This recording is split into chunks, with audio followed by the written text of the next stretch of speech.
Hello friends, कैसे हैं आप लोग। I hope you all are doing great. आज मैं आप लोगों को इकोनॉमिक्स के 19 ऐसे क्वेश्चंस बताने वाला हूं जिनको अगर आप लोगों ने अच्छे से पढ़ लिया ना तो डेफिनेटली आप लोगों का इकोनॉमिक्स में स्कोर मैक्सिमाइज होगा ही होगा। So my name is surge Thapar, I am a commerce graduated teacher and let's start. देखो बच्चों, इंपॉर्टेंट क्वेश्चन बताने से पहले मैं एक चीज बताना चाहता हूँ कि अगर आप लोग इकोनॉमिक्स में अपने स्कोर को मैक्सिमाइज करना चाहते हो ना तो आप लोगों को लास्ट 10 ईयर्स पेपर सॉल्व करने होंगे। जितने ज़्यादा आप लोग लास्ट 10 ईयर्स पेपर्स को सॉल्व करोगे उतनी ज़्यादा आप लोग की एफिशिएंसी बढ़ेगी, एक्यूरेसी बढ़ेगी, क्योंकि सीबीएसई में क्वेश्चंस रिपीट होते हैं। तो सर क्वेश्चंस हमें मिलेंगे कहाँ से, लास्ट 10 ईयर पेपर हमें मिलेंगे कहाँ से? तो बच्चों ये ओसवाल गुरुकुल की बुक है। मैंने काफ़ी सारी बुक्स का एनालिसिस किया है, मुझे सबसे सही ये वाली लगी है, ओसवाल गुरुकुल की CBSE last 10 years solve paper. इसमें आपके कॉमर्स सब्जेक्ट के सारे लास्ट 10 ईयर्स पेपर है, चाहे मैथ्स हो, फिजिकल एजुकेशन हो, इंग्लिश हो, अकाउंटेंसी हो, इकोनॉमिक्स हो, बिजनेस स्टडीज हो, कॉमर्स लास्ट 12th के बच्चों के लिए सारे के सारे सब्जेक्ट्स इसमें इंक्लूडेड है और एज पर सीबीएसई 2023 बोर्ड्स के अकॉर्डिंगली इसको डिजाइन किया गया है। ठीक है बच्चों। देखो बच्चों, जैसे मैंने यहाँ पे इस बुक का एक एक्सट्रैक्ट लिया है, एक पेपर उठाया मैंने यहाँ पे। उससे पहले बताना चाहता हूँ जो भी बच्चे बुक लेना चाहते हैं ना, नीचे मैं लिंक आपको डिस्क्रिप्शन दे रहा हूँ। फिजिकल कॉपी आप लोगों को मिल जाएगी डिस्काउंटेड रेट पे, लिंक नीचे डिस्क्रिप्शन में है। इसमें आपका इंग्लिश भी है, अकाउंटेंसी भी है, इकोनॉमिक्स भी है, बीएसटी भी है, फिजिकल एजुकेशन भी है, मैथ्स भी है, सारी चीजें आप लोग की इसके अंदर इंक्लूडेड है। अब यहाँ पे देखो, जैसे एक क्वेश्चन है, क्वेश्चन नंबर 12 दे रखा है इस पेपर का। State and discuss any two monetary tools to control inflationary pressure in the economy. जब भी इन्फ्लेशनरी प्रेशर होता है, जब भी महंगाई बढ़ती है इकोनॉमी में, तो क्या मॉनेटरी टूल्स से हम कैसे उसको कंट्रोल कर सकते हैं? बहुत इंपॉर्टेंट क्वेश्चन है ये। साथ में आपको पैराग्राफ बेस्ड क्वेश्चन भी दे रखे हैं, साथ में सॉल्यूशंस भी दे रखे हैं। ऐसा नहीं सिर्फ क्वेश्चंस, आपको सॉल्यूशंस भी दे रखे हैं कि आप लोग किस तरीके से अपने पेपर में लिख के आओगे, चाहे वो दिल्ली का हो गया, आउटसाइड दिल्ली का हो गया, सबका इसके अंदर इंक्लूडेड है। ठीक है बच्चों। तो आप लोग क्या करोगे, आप लोग नीचे लिंक मैंने डिस्क्रिप्शन में दिया, जाके इसको ले सकते हो, बहुत इंपॉर्टेंट है। अब हम लोग डिस्कस करते हैं हमारे 19 मोस्ट इंपॉर्टेंट क्वेश्चन। देखो, पहला जो इंपॉर्टेंट क्वेश्चन है ना बच्चों, वो है difference between final goods and intermediate goods. Final goods और इंटरमीडिएट गुड्स में क्या डिफरेंस होता है मैं कई बार बता चुका हूँ, बोर्ड्स में क्वेश्चन आता ही आता है, एग्जामिनर का फेवरेट क्वेश्चन है। इसको अच्छे से पढ़ना है, समझना और याद करना है। ठीक है बच्चों।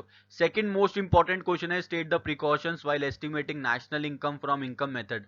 जब भी हम लोग नेशनल इनकम निकालते हैं ना किसी भी मेथड से, चाहे वो इनकम मेथड से हो, प्रोडक्शन मेथड से हो, एक्सपेंडिचर मेथड से हो, तो कुछ प्रिकॉशंस पे हमें ध्यान रखना होता है। 4 से 5 प्रिकॉशंस मिनिमम लर्न करके जाना।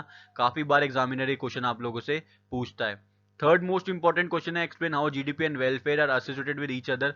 जीडीपी और वेलफेयर कैसे आपस में एसोसिएटेड, आपको बताना है। ठीक है बच्चों, जीडीपी है ये, how GDP and welfare are associated with each other, most important question है ये। इसको अच्छे से पढ़ना, समझना और याद करना। फोर्थ मोस्ट इंपॉर्टेंट क्वेश्चन है, how commercial banks create money. Commercial banks किस तरीके से मनी क्रिएट करते हैं आपको बताना है। अगर आपको इस क्वेश्चन में डाउट आता है तो मुझे नीचे कमेंट करके बताना, मैं एक स्पेसिफिक वीडियो बना दूंगा कि कैसे कमर्शियल बैंक्स क्रिएट करते हैं मनी को। ठीक है बच्चों। फिफ्थ मोस्ट इंपॉर्टेंट क्वेश्चन है, what are the functions of central bank. Central bank के सारे फंक्शंस लर्न करने हैं। ऐसा नहीं है कि 3 4 लर्न करोगे, आप सारे के सारे फंक्शंस को लर्न करना, सारे इंपॉर्टेंट है। सिक्स्थ मोस्ट इंपॉर्टेंट क्वेश्चन है, what is aggregate demand and it's components. Aggregate demand क्या होता है, उसके कंपोनेंट्स क्या क्या होते हैं, वो आपको बताने हैं। मोस्ट इंपॉर्टेंट क्वेश्चन है आप लोग के बोर्ड एग्जाम के लिए। सेवंथ मोस्ट इंपॉर्टेंट क्वेश्चन है, how the problem of excess demand can be solve. Excess demand की प्रॉब्लम को हम कैसे कंट्रोल कर सकते हैं। ठीक है बच्चों। एक्सेस डिमांड क्या होती है, जब एग्रीगेट डिमांड एग्रीगेट सप्लाई से ज्यादा होती है। तो ये क्वेश्चन भी काफी बार एग्जाम में पूछा गया है। एट मोस्ट इंपॉर्टेंट क्वेश्चन है, what are the objectives of government budget. Government budget के क्या ऑब्जेक्टिव्स होते हैं वो आपको बताना है। यहाँ भी आपको सारे के सारे ऑब्जेक्टिव्स लर्न करने हैं, ऐसा नहीं है कि 2 3 ऑब्जेक्टिव्स लर्न करोगे। नाइन्थ मोस्ट इंपॉर्टेंट क्वेश्चन है, differentiate between fix and flexible exchange rate system. Fix exchange rate system और फ्लेक्सिबल एक्सचेंज रेट सिस्टम में क्या डिफरेंस होता है आपको बताना है। 10th मोस्ट इंपॉर्टेंट क्वेश्चन है, what is manage floating rate system. Dirty floating भी बोलते हैं इसको, यहाँ पे स्पेस है बच्चों, मैनेज फ्लोटिंग रेट सिस्टम है। ठीक है। मैनेज फ्लोटिंग रेट सिस्टम क्या होता है आपको बताना है। इसका दूसरा नाम होता है डर्टी फ्लोटिंग। इसको गवर्नमेंट यूजुअली कंट्रोल करती है। ठीक है बच्चों। आगे बढ़ते हैं हम लोग 11th मोस्ट इंपॉर्टेंट क्वेश्चन देखते हैं। 11th मोस्ट इंपॉर्टेंट क्वेश्चन है, what are the problems of agriculture at the time of independence. Independence के टाइम पे एग्रीकल्चर में क्या क्या प्रॉब्लम्स थी ये आपको बतानी है। यहाँ पे आप लोग 4 से 5 प्रॉब्लम्स भी कर लोगे तो भी चलेगा। यहाँ पे मैं ये नहीं कह रहा कि आप सारी प्रॉब्लम्स करो, आप 4 से 5 प्रॉब्लम्स को लर्न कर लेना, मोर देन इनफ हो जाएगा आप लोग के बोर्ड एग्जाम के लिए। 12th मोस्ट इंपॉर्टेंट क्वेश्चन है, liberalisation privatisation and globalisation policy, LPG policy को आपको एक्सप्लेन करना है। 13th मोस्ट इंपॉर्टेंट क्वेश्चन है, what is the role of human capital formation in the development of the economy. Human capital formation, HCF यानी human capital formation का economy के development में क्या रोल रहता है, ये आपको बताना है। यहाँ पे भी आप 4 से 5 पॉइंट्स लर्न कर लोगे, चलेगा, ठीक है। 14th मोस्ट इंपॉर्टेंट क्वेश्चन है, ऑर्गेनिक फार्मिंग क्या होती है, आपको बतानी है। एग्जामिनर का फेवरेट क्वेश्चन है, ये भी देता ही देता है ये क्वेश्चन एग्जाम में आपके। 15th मोस्ट इंपॉर्टेंट क्वेश्चन है, differentiate between formal and informal sector of employment. Formal sector और इनफॉर्मल सेक्टर में डिफरेंस लर्न करने हैं, 4 से 5 डिफरेंसेस कर लोगे, मोर देन इनफ है, ठीक है। 16th मोस्ट इंपॉर्टेंट क्वेश्चन है, right a short note on global warming. Global warming पे एक शॉर्ट नोट लिख देना, इसके इम्पैक्ट लिख देना, इसके रीजंस लिख देना, क्यों ग्लोबल वार्मिंग होती है, सब कुछ लिख देना इसके बारे में, ठीक है।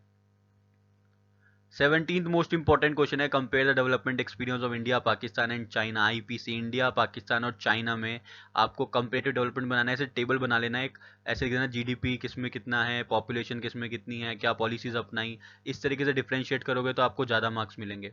18th मोस्ट इंपॉर्टेंट क्वेश्चन है, सस्टेनेबल डेवलपमेंट क्या होता है, ये आपको बताना है।